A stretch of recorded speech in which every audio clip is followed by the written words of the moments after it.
नमस्कार दोस्तों, मैं हूं आपका host Rahul Sharma.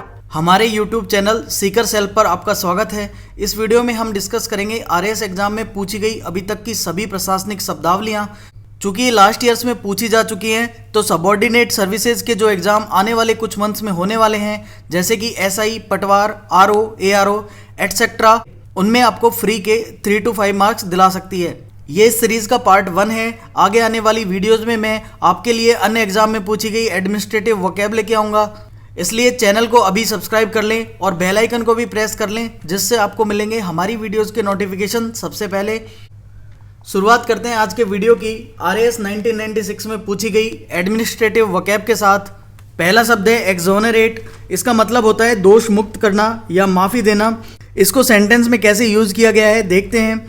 After departmental inquiry he was exonerated from all the charges. इसका मतलब हुआ विभागीय जांच के बाद उन्हें सभी आरोपों से बरी कर दिया गया, यानी कि दोष मुक्त कर दिया गया। अगला शब्द है कंसोलिडेटेड फंड, यानी कि संचित या स्वीकृत निधि।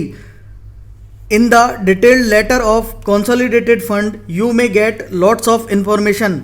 संचित निधि के विस्तृत पत्र में आपको बहुत सारी जानकारी मिल सकती है। वोकैबलरी को याद करने के 2 ही तरीके होते हैं।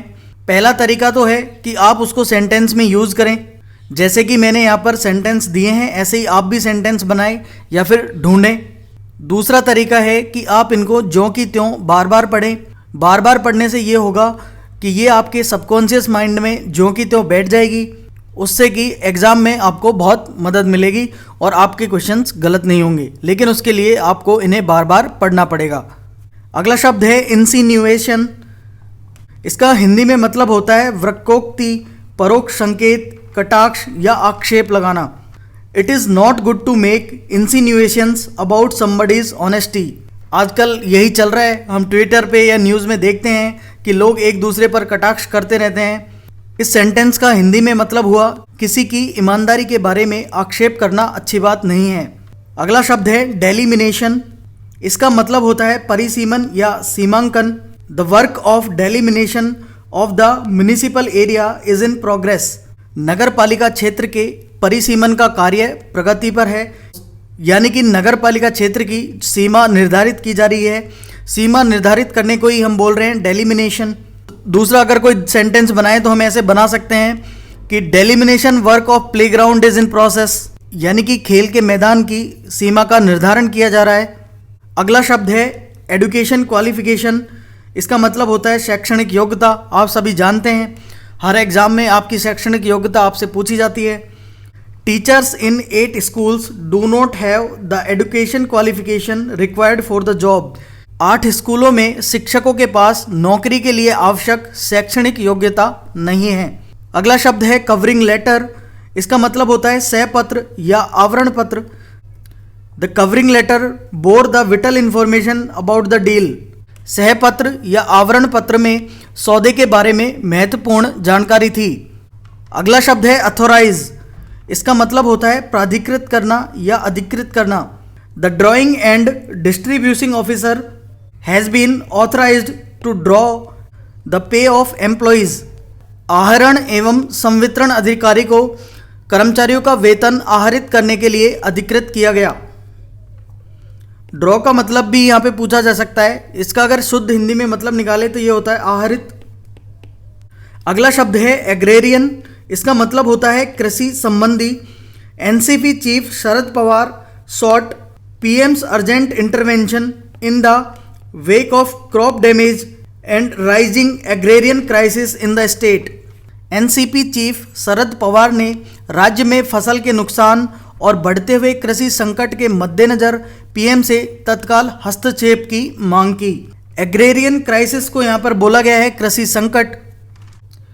ये शब्द पूछे गए हैं आरएएस 1997 में। शब्द है एसीड। इसका मतलब होता है मान लेना, शामिल होना या फिर किसी क्षेत्र का अधिमिलन होना।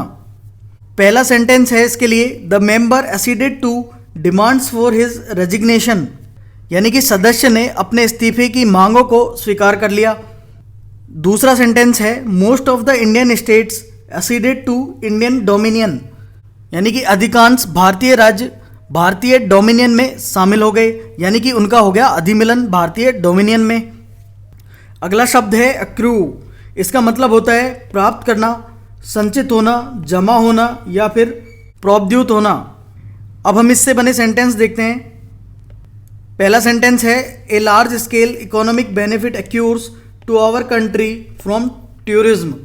इसका मतलब हुआ पर्यटन से, टूरिज्म से हमारे देश को बड़े पैमाने पर आर्थिक लाभ मिलता है। इकोनॉमिक बेनिफिट प्राप्त होते हैं यानी कि आर्थिक लाभ मिलता है। अगला सेंटेंस है an interest of ₹10,000 has been accrued from fix deposit account. सावधि जमा खाते से 10,000 रुपये का ब्याज प्राप्त हुआ। यहाँ पर इसका मतलब हुआ प्राप्त हुआ या फिर कह सकते हैं जमा हुआ, संचित हुआ। अगला शब्द है बेसिक पे। इसका मतलब होता है मूल वेतन। आप सभी जानते हैं, इस शब्द के बारे में ज़्यादा बताने की जरूरत नहीं है। इसका शब्दों में यूज करके मैं आपको बता देता हूँ। The pay of concerned employee will be fixed in accordance with the basic pay in pre revised pay scale. Concerned employee मतलब संबंधित कर्मचारी का पूर्व संशोधित वेतनमान। प्री रिवाइज्ड पे स्केल को यहाँ पे बोला है पूर्व संशोधित वेतनमान, उसके मूल वेतन के अनुसार तय किया जाएगा, यानी कि उसकी बेसिक पे के अनुसार उसका पूर्व संशोधित वेतनमान जो है प्री रिवाइज्ड पे स्केल वो तय किया जाएगा। अगला शब्द है कॉशन। इसका मतलब होता है सावधान, सावधानी या खबरदार, या फिर अगर ये शब्द वर्ब की तरह यूज होता है तो खबरदार करना या सावधान करना। ये शब्द दो तरीके से यूज हो रहा है, एक नाउन की तरह और एक वर्ब की तरह। तो हम दोनों ही तरह से शब्द को सेंटेंस में यूज करके देख लेते हैं। पहला शब्द है some caution signs must be displayed near the railway line. Railway line के पास कुछ सावधानी संकेत प्रदर्शित किए जाने चाहिए। कॉशन साइंस को यहाँ पर हिंदी में बोला गया है सावधानी संकेत। अब हम इसका सेंटेंस देखते हैं कि इसे वर्ब की तरह कैसे यूज किया गया है। The forest guard has caution tourist not to go inside the forest. वन रक्षक ने पर्यटकों को जंगल के अंदर न जाने की चेतावनी दी, यानी कि यहाँ पर इनको किया जा रहा है खबरदार या फिर सावधान किया जा रहा है। अगला शब्द है कॉन्फिस्केट। इसका मतलब होता है अधिहरण या जब्त करना। एग्जाम में आपको ऐसे ही शब्द मिलेंगे अधिहरण, अगर ऑप्शन में दिया होगा तो आपको इन शब्दों को ध्यान से देखना है कि अधिहरण का एक्चुअल में मतलब क्या हुआ। आपको समझना भी है साथ में शब्द को, और ये भी देखना है कि उसको हिंदी में उसका टिपिकल जो वर्ड यूज किया जाता है वो क्या है। इसका हम सेंटेंस में यूज देखते हैं। Government will confiscate the smuggled goods seized at airport. सरकार हवाई अड्डे पर प्राप्त तस्करी के सामान को जब्त कर लेगी, यानी कि कॉन्फिस्केट कर लेगी, यानी कि उसका अधिहरण कर लेगी। अगला शब्द है डिस्पैरिटी, यानी कि विषमता या असमानता। The government is concern over the regional disparities in economic growth. सरकार इकोनॉमिक ग्रोथ यानी कि आर्थिक विकास में क्षेत्रीय विषमताएं यानी कि जो रीजनल डिस्पैरिटीज हैं उनको लेकर चिंतित है, यानी कि कंसर्न्ड है। अगला शब्द है ग्रांट। इसका मतलब होता है अनुदान। The NGO has applied for monetary grant. NGO ने एक मौद्रिक अनुदान के लिए आवेदन किया है। मौद्रिक अनुदान यानी कि मॉनेटरी ग्रांट। अगला शब्द है प्रोविजो। इसका मतलब होता है शर्त या परंतुक। इसका सेंटेंस में यूज देखते हैं। The appropriate authority may use the powers conferred under the proviso of the rule. उपयुक्त अधिकारी नियम की शर्त के तहत प्रदत्त शक्तियों का उपयोग कर सकते हैं। उपयुक्त प्राधिकारी यानी कि एप्रोप्रिएट अथॉरिटी नियम के प्रावधान के तहत यानी कि नियम की शर्तों के तहत प्रोविजो ऑफ रूल के तहत प्रदत्त शक्तियों का उपयोग कर सकते हैं। चलते हैं अगले शब्द पर। ये शब्द पूछे गए RS 1999 में। शब्द है प्रीलिमिनरी। इसका अर्थ होता है प्रारंभिक। Preliminary examination of the civil services will be held in August this year. हम बार बार प्रीलिम्स करते रहते हैं किसी भी एग्जाम का, तो वो होता है प्रीलिमिनरी एग्जाम। अगला शब्द है एकेडमी और इसका मतलब होता है अकादमी। This academy was established in year 1970। Established मतलब होता है स्थापना, तो इस सेंटेंस का मतलब हुआ इस अकादमी की स्थापना हुई वर्ष 1970 में। अगला शब्द है एडजॉर्न। इसका मतलब होता है स्थगित करना। इसका सेंटेंस देखते हैं। The meeting has been adjourned for 2 hours by the chairman, यानी कि अध्यक्ष ने मीटिंग को 2 घंटे के लिए स्थगित कर दिया। अगला शब्द है interception.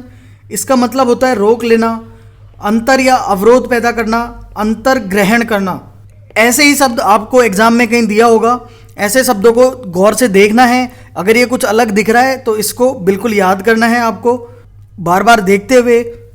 A new air defence system is being developed for effective interception and destruction of the enemy missiles.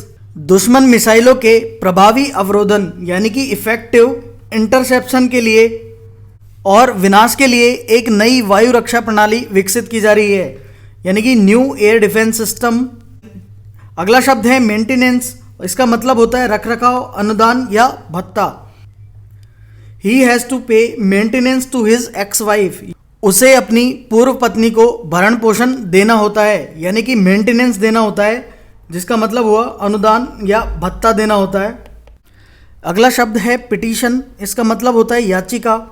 A mercy petition to commute the capital punishment. Capital punishment होती है मौत की सजा into life sentence has been accepted by the president.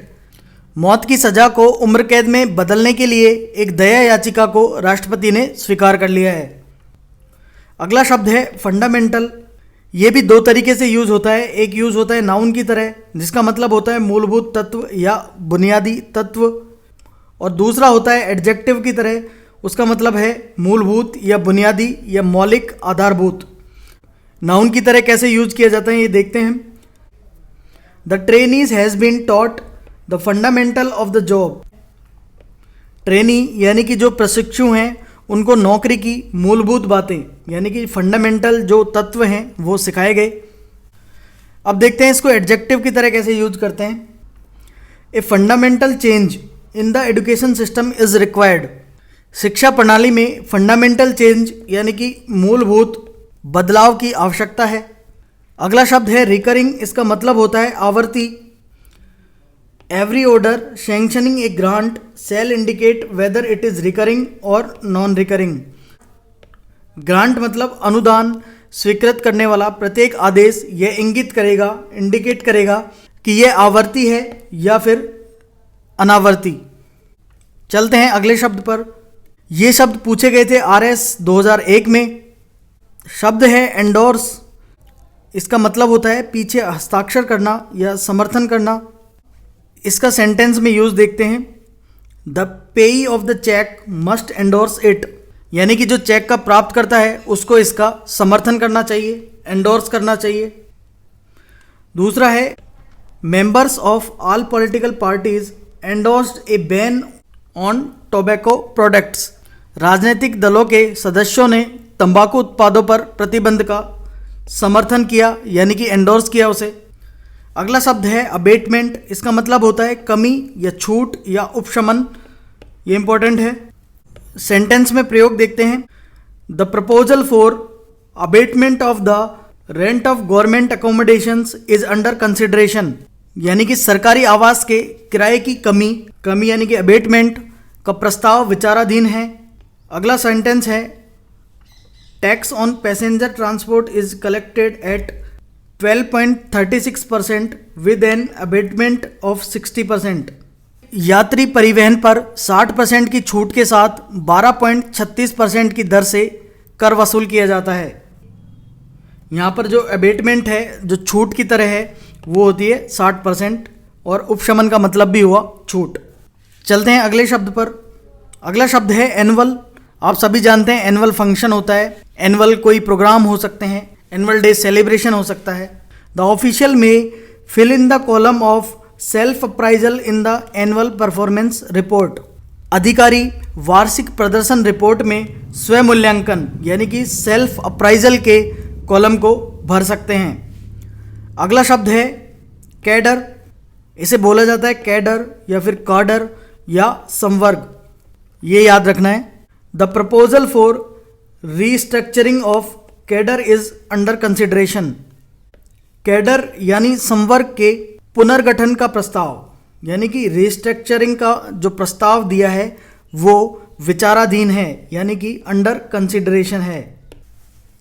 अगला शब्द है bond. इसका मतलब होता है बंद पत्र। सेंटेंस में यूज देखते हैं। The government has launched a gold bond scheme to attract gold from the households. सरकार ने घरों से सोना आकर्षित करने के लिए एक स्वर्ण बॉन्ड यानी कि गोल्ड बॉन्ड, जिसे कि हम बोल रहे हैं स्वर्ण बंध पत्र योजना शुरू की है। अगला शब्द है कॉम्प्लायंस। इसका मतलब होता है पालन या अनुपालन करना। Compliance of traffic rules should be followed strictly. यातायात नियमों के अनुपालन यानी कॉम्प्लायंस का कड़ाई से पालन किया जाना चाहिए। अगला शब्द है प्रोटोकॉल।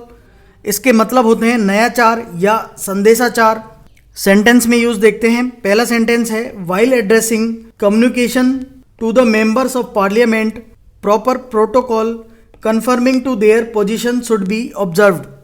संसद के सदस्यों को संबोधित करते समय यानी कि एड्रेस करते समय उनकी स्थिति के अनुरूप उचित नयाचार का पालन किया जाना चाहिए, यानी कि प्रोटोकॉल का पालन किया जाना चाहिए।